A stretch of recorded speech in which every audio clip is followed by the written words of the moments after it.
Vote দি থাকিলে নহ'ব, আমাৰ উন্নয়ন হ'ব লাগিব। নিদিয়া বোলে তোমালোকে আমি একো ৰাস্তা পদূলি বনাই দিব নোৱাৰি বোলে। ফিটা কাটিলে কিমান দিনে ফিটা কাটিলে আজি আমি আমাৰ কি বুলি কয় এইটো তেলি চাৰে কিটা নাৰিকল ভাঙি গ'ল, সেইকেইটা নাৰিকল যদি গছ ৰুই দিয়া হ'লে ফল ধৰিলে হ'লে। কিন্তু আগৰ কালত যদি কাম নকৰিলে এইটো কালত কাম কৰি যাব পাৰে জানো? আমাৰ গন্ধীয়া ভাজনি পঞ্চায়তৰ আমি দেখা মতে একো কাম হোৱা নাই। আমাৰ যি ৰাস্তা পদূলি গাঁৱৰ যি সমস্যা, আজি আমাৰ না বিধায়ক আমাক সুধিব আহে, না আমাৰ ৱাৰ্ড মেম্বাৰ সোধে, নাই আমাৰ জিলা পৰিষদ মেম্বাৰ যি আছে সেইকেইটা আমাক মানে একদম এলেহুৱা কৰি গাঁওখন মানে একদম অৱস্থা নাইকিয়া কৰিলে। আমাৰ ৰাস্তা পদূলি নাই ভাল, আকৌ আমাৰ ল'ৰা ছোৱালী স্কুল যাবলৈ বিৰাট অসুবিধা হয়। আমাৰ সকলো মানে দিশতে আমাৰ গাঁওখন মানে তলতীয়া। তো আমি চৰকাৰক আমি অনুৰোধ জনাইছোঁ যে আমাৰ এই ভাজনি গন্ধীয়া পঞ্চায়তৰ হৈ আমাৰ এই গাঁওখন অতি সোনকালে ঠিক কৰি দিব লাগে, ৰাস্তা পদূলি চব যাতে অতি সোনকালে ঠিক কৰিব লাগে। আকৌ নিৰ্বাচন, আকৌ 2 তাৰিখে পঞ্চায়ত নিৰ্বাচন, আকৌ ভোট খুজিবলৈ আহিব, আকৌ তেনেকে ইলেকশ্যন উঠিছে। আপোনালোকে কি ক'ব? আপোনালোকে ইলেকশ্যনটোত এবাৰ কি বিচাৰে? নাই, ইলেকশ্যনটো আমি বিচাৰিছোঁ যাতে উন্নয়ন হওক, সেইভাৱে আমি ভোট দিব পাৰি। তাই কাম নকৰাকৈ আমি ভোট দিব নোৱাৰি। ভোট বিচাৰিলেতো নহ'ব, কাম কৰি যাব লাগিব। কাম নকৰাকৈ ভোট বিচাৰি বাৰে প্ৰতি আহে, বছৰে বছৰে বোলে ভোট দিব লাগে। আমি ভোট দি থাকিলে নহ'ব, আমাৰ উন্নয়ন হ'ব লাগিব। আমাৰ এটি MLA ছাৰ আছে, সি কালি ঘোষণা কৰি গৈছে বোলে আমাৰ ভাজনি উইলডন লেঙাই নাই বোলে 3 কোটি টকা দিছে। এতিয়া কাম কেতিয়া হয় কি নহয় আমিতো ক'ব নোৱাৰি। সি ঘোষণা কৰি গ'লেতো নহ'ব, কামখিনি কৰি দেখুৱাব লাগিব। যাতে ইমান দিন ধৰি 10 বছৰ 15 বছৰ বিজেপি চৰকাৰে ৰাজ কৰি গ'ল, একো কৰা নাই। আমি ভোট দি আছোঁ, আমাক সুধিলে কয় কি ভোট তোমালোকে নিদিয়া আমি কাম কৰিব নোৱাৰি। সেইটোতো কথা নহয়। যাতে আমি ভোট দিছোঁ সেইটো ক'ব লাগে তেখেতে, আমাৰ কাম কৰি যাব লাগে। এনে মিছামিছি আহি গোটেইখিনি কৈ থাকিলেতো নহ'ব।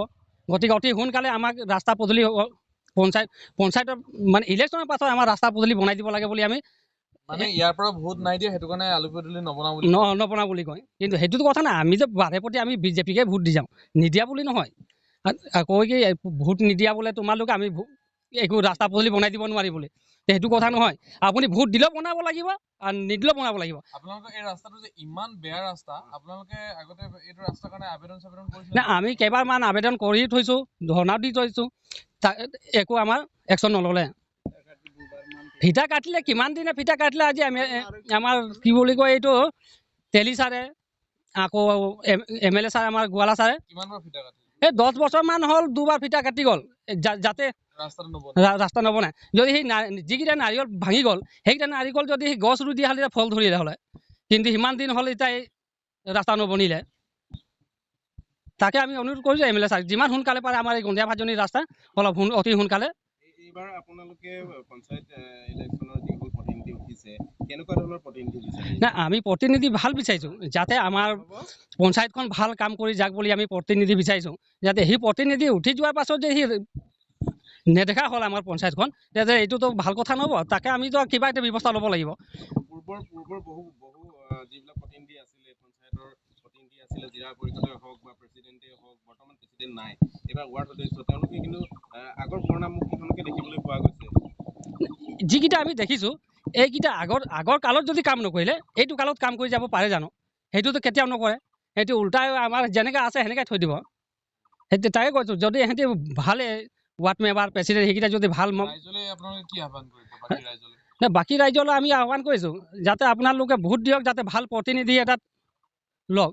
আমি আগৰ প্ৰতিনিধিক তুলি দিয়া একো লাভ নাই, কাৰণ সিহঁতি আগৰ কালতে যদি কাম নকৰিলে এইটো কালত কাম কৰি যাব নোৱাৰে। সিহঁতি নিজৰ ঘৰখনকে চায়, আমাৰ ৰাইজৰ কাম কেতিয়াও নকৰে। প্ৰথমে ফেমিলিক, তাৰপাছত ৰাইজৰ কাম, যি বাচা কুচা থাকিব সেইকেইটা আমাক দিয়ে। সেইটো কথা। এইটো বাচি মানুহক ঘৰত দিব লাগিলে বাচি দিয়ে নিজৰ ঘৰৰ মানুহকেইটা, আৰু যিকেইটা বিচাৰি যায় সেইকেইটা কৈ অলপ টাইম লাগিব, সেনেকৈ কৈ যায়। ভাল প্ৰতিনিধি তোলক যাতে আমাৰ পঞ্চায়তখন ভাল উন্নয়ন কৰি যাব পাৰে বুলি সেইটোৱে অনুৰোধ জনাইছোঁ।